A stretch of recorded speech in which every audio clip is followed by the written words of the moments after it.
एक शांत नदी के किनारे बसा था एक छोटा सा गांव। लोग सीधे साधे थे, न किसी से दुश्मनी न किसी से बैर।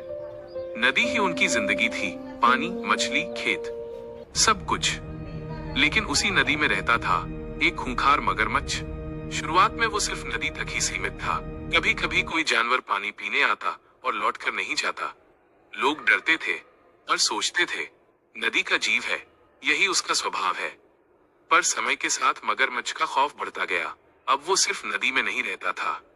रात के अंधेरे में वो धीरे धीरे गांव की ओर बढ़ने लगा। एक एक करके लोग गायब होने लगे। सुबह नदी किनारे खून के निशान, टूटे कपड़े और घसीटने के गहरे निशान मिलते। गांव में डर ऐसा फैल गया कि शाम होते ही दरवाजे बंद, बच्चों को बाहर निकलने की मनाही और हर रात मौत के डर में कटने लगी। इसी गांव में रहता था राम। सीधा साधा नहीं बल्कि तेज दिमाग वाला लड़का।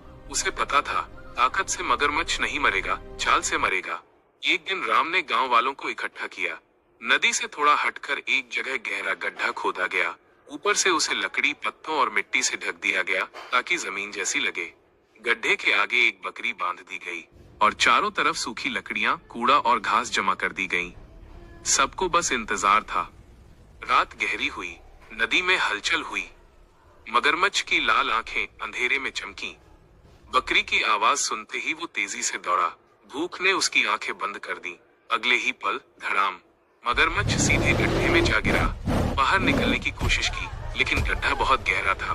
गांव वालों ने ऊपर से लकड़ियां और कूड़ा डाल दिया और राम के इशारे पर आग लगा दी गई। आग की लपटों के साथ उस खौफ का भी अंत हो गया। सुबह गांव में सन्नाटा नहीं, खुशी थी। लोगों ने देखा नदी शांत थी, डर खत्म हो चुका था।